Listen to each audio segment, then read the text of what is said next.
Students. तो हम discuss कर रहे थे मेंस्ट्रुअल साइकिल, मासिक धर्म के बारे में। आज मैं इसका एक हार्मोनल कंट्रोल का चार्ट आपके लिए लेके आई हूँ। ये केवल सुविधा के लिए है ताकि आप इसको और अच्छे से समझ पाएँ। इसमें आप देख रहे हैं ये हाइपोथैलेमस है और ये पीयूष ग्रंथि पिट्यूटरी ग्लैंड है। आप जानते हैं 11th में आपने पढ़ा है पिट्यूटरी ग्लैंड से ऊपर जो है हाइपोथैलेमस होता है और हाइपोथैलेमस से ये फर्स्ट नंबर पे मैंने लिखा है गोनेडोट्रोपिन रिलीजिंग हार्मोन्स। गोनेडोट्रोपिन यानी कि जो हमारे जननांगों से संबंधित है, जैसे फीमेल में ओवरी और मेल में टेस्टिस। ठीक, तो ये गोनेडोट्रोपिन रिलीज हार्मोन जो हमारे पीयूष ग्रंथि को एक्टिवेट करता है। पीयूष ग्रंथि से हमारा दूसरा निकलता है, फर्स्ट तो हमारा गोनेडोट्रोपिन रिलीजिंग हार्मोन है, सेकेंड हमारा निकलता है follicle stimulating hormone. Follicle stimulating यानी जो पुटिकाओं को प्रेरित करता है।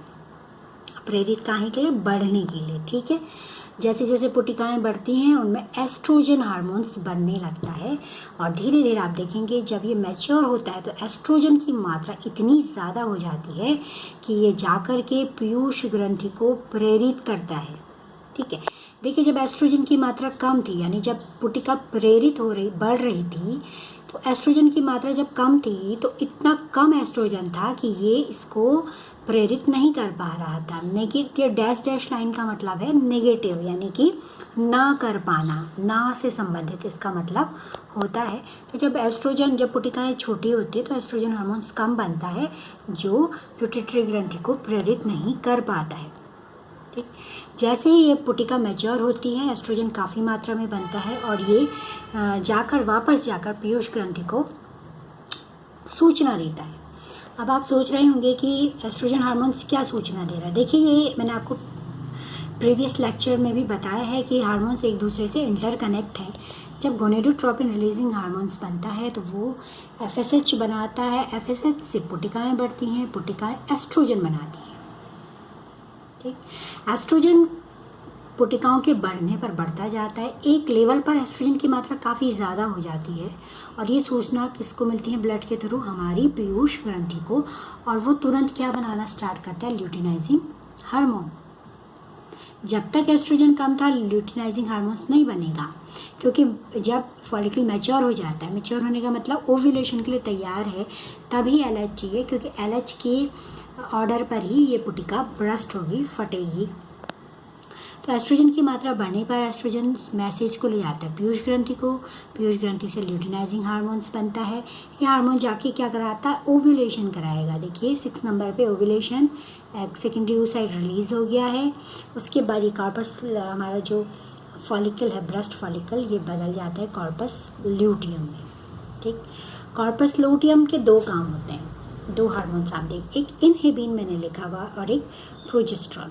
इनहिबिन जो होता है ये मैंने डैश में बनाया है, डैश मतलब नेगेटिव फीडबैक। ये जाकर के गोनेडोट्रोपिन रिलीजिंग हाइपोथैलेमस पे वर्क करेगा और FSH को बनने से रोकेगा। ठीक है, FSH को बनने से क्यों रोकेगा? क्योंकि अभी पुटिकाओं के निर्माण की आवश्यकता नहीं है, अभी एक पुटिका का पूरी लाइफ साइकिल ख़त्म नहीं हुई है।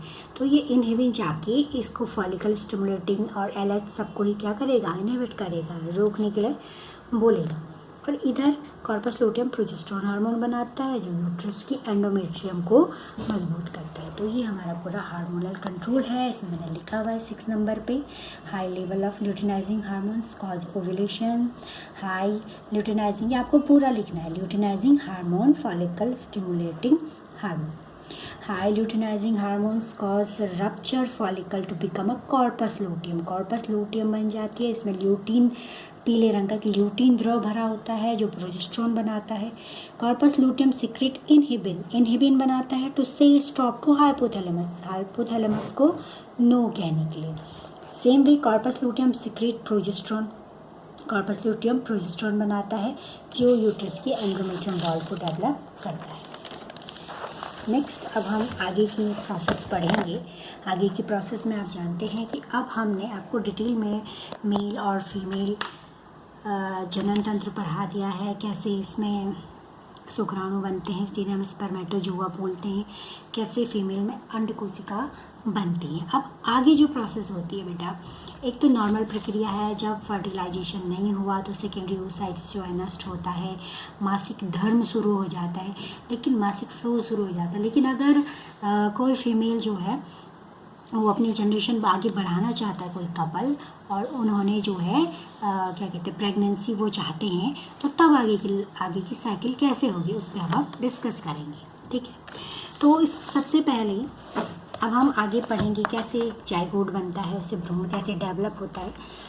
इसमें सबसे पहले इंसेमिनेशन का मतलब क्या होता है कि सेक्सुअल इंटरकोर्स के द्वारा लाखों शुक्राणु को स्त्री की योनि में स्खलित करना इंसेमिनेशन कहलाता है। देखिए, मेल में जो स्पर्म बने हैं उसको फीमेल के वेजाइनल ट्रैक में पहुंचाना ही इंसेमिनेशन कहलाता है। ठीक, फिर नेक्स्ट है फर्टिलाइजेशन, निषेचन क्या होता है? स्पर्मेटोजोआ यानी शुक्राणु का सेकेंडरी oocyte जो बाद में ओवम में बदल जाता है, से संलयन कर द्विगुणित युग्मनज बनाना निषेचन कहलाता है। ये आपको मैंने पढ़ाया हुआ है और मैं दोबारा आपको ये बता रही हूँ। ये घटना कहाँ होती है? फैलोपियन ट्यूब के एम्पुलर रीजन में ये घटना होती है। तो स्पर्म जो है स्त्री के वेजाइना से सर्विक्स में जाता है, सर्विक्स से गर्भाशय, और अंत में जो है वो आपके फैलोपियन ट्यूब के एम्पुलर क्षेत्र में पहुंचता है। ठीक है, और उसी टाइम क्या कहते हैं आपका वहाँ पे ओवम का आना भी ज़रूरी है।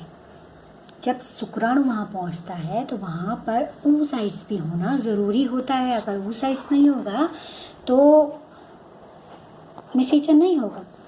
ठीक है, देखिए, प्रजनन में सबसे क्रिटिकल पीरियड होता है निषेचन का, फर्टिलाइजेशन का, क्योंकि आप जानते हो कि जो सेकेंडरी oocytes है वो केवल एक शॉर्ट पीरियड्स के लिए ही अंडवाहिनी में रहता है। अंडोत्सर्ग होने के बाद 14वें दिन जब अंडोत्सर्ग होता है उसके बाद वो रिलीज होता है साइकिल के 14वें दिन। साइकिल कब स्टार्ट होती है? फर्स्ट डे कब होता है? जब पीरियड्स स्टार्ट होते हैं, वो फर्स्ट दिन आप उसको काउंट करोगे। तो 14 डेज में क्या होता है? 14 डेज में ओव्यूलेशन होता है, वेरी करता है, कुछ फीमेल में 10वें दिन में होता है, किसमें 14वें दिन में होता है, ये वेरी करता है फीमेल टू फीमेल। तो जनरली जो एक मानक माना गया है वो 14 दिन का माना गया है। तो 14वें दिन जब वो एग रिलीज हो जाता है अंडाशय से, तो वो फैलोपियन ट्यूब में पहुंचता है और वहाँ पर वो 1 दिन तक रहता है। तो इस बीच में उसको स्पर्म मिलने चाहिए। अगर इस बीच में स्पर्म वहाँ नहीं पहुँचा और तो फिर निषेचन नहीं होगा, और अगर निषेचन नहीं होगा तो आगे की जनरेशन नहीं बनेगी, भ्रूण नहीं बनेगा। ठीक है, तो दोनों का होना ज़रूरी है फैलोपियन ट्यूब में एक पर्टिकुलर टाइम में। केवल स्पर्म वहाँ होगा और सेकेंडरी oocytes नहीं होगा तो फर्टिलाइजेशन नहीं होगा, और खाली वहाँ पे सेकेंडरी oocytes से स्पर्म नहीं है तो निषेचन नहीं होगा। तो निषेचन के लिए वहाँ पर उसी टाइम पे सेकेंडरी oocytes का होना भी ज़रूरी होता है।